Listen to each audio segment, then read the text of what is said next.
Just terrific conditions to play footy in. Goldstein. Oh, decisive. Got it down to Adams, and Adams snaps at goal, and he's put it through. He's got two. You know, I played with some of the toughest players going around. It was nearly a badge of honour to say that you played on through an injury. And oh, Webb, crikey. I can think of a lot of heads I wouldn't want to hit, but he would be number one. We've got players who get concussed, don't know who they're playing or which way are we kicking. I believe there's an epidemic of footballers now in their 70s that are going down, and some of them are a lot younger than that. And when you watch someone go down that horrendous track and become a sausage, you think to yourself, oh my God, I could never burden everyone with this. Because if we don't do this, there won't be a code. This is what it's all about. Well, don't see that too often. Adams, as a result of the error by Dangerfield, turns around and kicks the goal. That's his third, their most dangerous forward. got drafted to North Melbourne in 2007. I was lucky enough to play 104 games. Lee and I have been together for 11 years, high school sweethearts, I guess you'd call us. I just grew up with it. I love the game, love everything about it. Was lucky enough to live a childhood dream and play it as a profession for 9 years.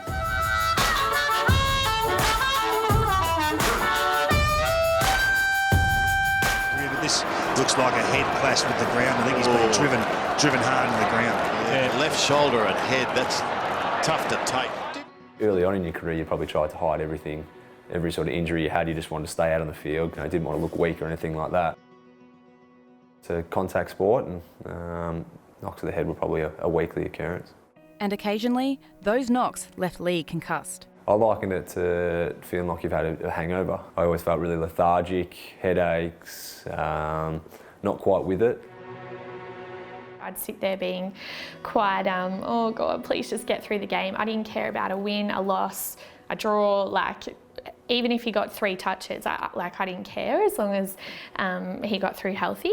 After 5 concussions in 12 months, a neurologist told Lee that he'd have to retire from footy or risk permanent brain damage. He was just 26. You know, I was in probably a pretty bad headspace for nearly 12 months probably. Depression, the anger management sort of issues, and I think that's when I knew that, yeah, footy's not that important. This is a bigger issue and I need to just get myself right pretty much.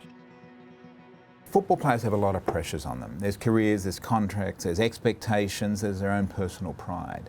But they have to look at this in terms of their long-term future. You don't play football for very long anymore. The average career is less than 5 years. You've got a lot of time after that. You actually want to be able to remember your kid's name in the future. Dr. Adrian Cohen is investigating the long-term impacts of repeated head knocks on Australian football players. 90% of concussions don't involve somebody being knocked out. It involves them being in an impact and then dazed, confused, stumbling, seeing stars, hearing noises, anything other than their full mental capacity. And sometimes that's difficult to see. Dr. Cohen says a danger from repeated concussions can linger long after symptoms have disappeared. Concussion is a disease of energy.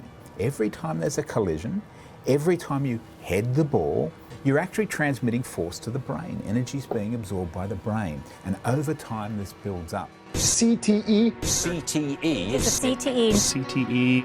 In recent years, American football, the NFL, has been rocked by the discovery of chronic traumatic encephalopathy, or CTE, a form of dementia that affects former players.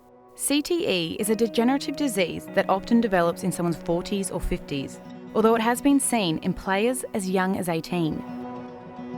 America has probably poured $100 million into the research. In Australia, we're looking at, maybe a couple of million. Professor Alan Pearce says more funds are needed to explore the risks of CTE in Australia. The brain is a very soft and squishy material. It's got the consistency of custard. You can actually squeeze it and the tissue will go through your hands. So when you're receiving a significant knock to the head or to the body that shakes the head violently, the tissue moves. If the tissue moves with the right force in the wrong way, a concussion develops. But a player doesn't have to get concussed to develop CTE. So someone might get a big knock, they fall down to the ground, they get back up and they keep running. So it's these tens of thousands of hits over a career of 15, 20 years. Very, very, minor hits that accumulate over time. Stephen Taylor watched his father die after a long, slow battle with dementia. The beginning was like the typical things that you read about, forgetting of car keys, or I can't remember how to get to that place that he might have driven to 100 times. Barry Tizza-Taylor was an icon, playing nearly 250 games of Australian Rugby League. He was a leader, he was a coach. There's a few bad names a few people called him over the years. He was tough. Dad was tough.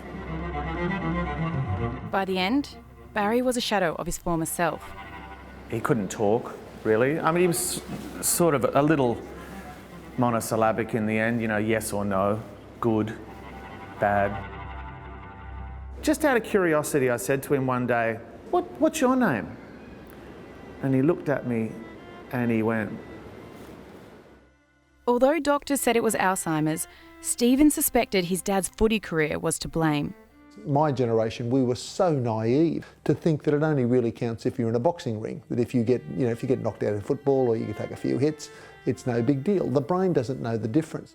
Author and former rugby player Peter Fitzsimons has been crusading to get Australian codes to take CTE seriously. Tizza Barry Taylor was my coach in the Australian under-21s in 1983, and then my coach for New South Wales, I think, 86, 87.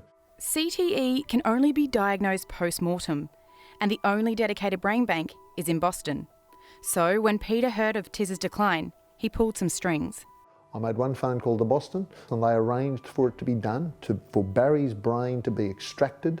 It was one of the worst 5 brains they had ever seen. And she said, I've held your father's brain in my hand. I don't know how he was alive on any level.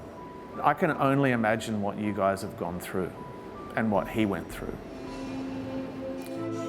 Tizza became the first Australian player to have a confirmed case of CTE. Of the more than 200 brains taken from deceased NFL players, 99% were found to have the disease. So the question is, are Australian codes just as dangerous? We have to have a very specific, nationally coordinated brain bank here in Australia in order to answer that question.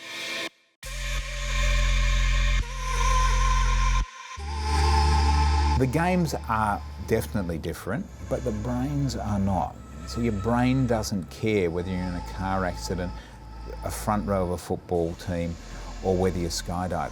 It's absorbing energy and damage is being done. In recent years, Aussie codes have gotten serious about concussion, with exclusion rules and mandatory testing. But Peter Fitzsimons reckons the rules aren't being consistently applied. And I see it with my very eyes. These guys knocked motherless. They can't get up.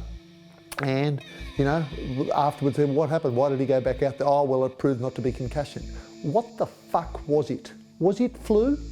What? I mean, it's bullshit. And on the issue of CTE, many observers think the codes are dragging their feet. We need to be brave enough to be able to do the research and find out one way or the other. If we don't find anything, great, fantastic. We can play. If we do, then we need to find out how we can make the sport safer. It needs to change. It must be illegal to strike the head. So it's not good enough to just say, there was a head-high tackle, the player's been put on report. What does that mean? Ban the player for a year, send them from the field. Oh, but his team might lose. Yeah. I think the codes will be obliged to take it seriously because one of these legal suits is going to be pinned to their forehead and they're going to have to write a cheque for $1 million, if not 10. And at that point, they will take it dead seriously.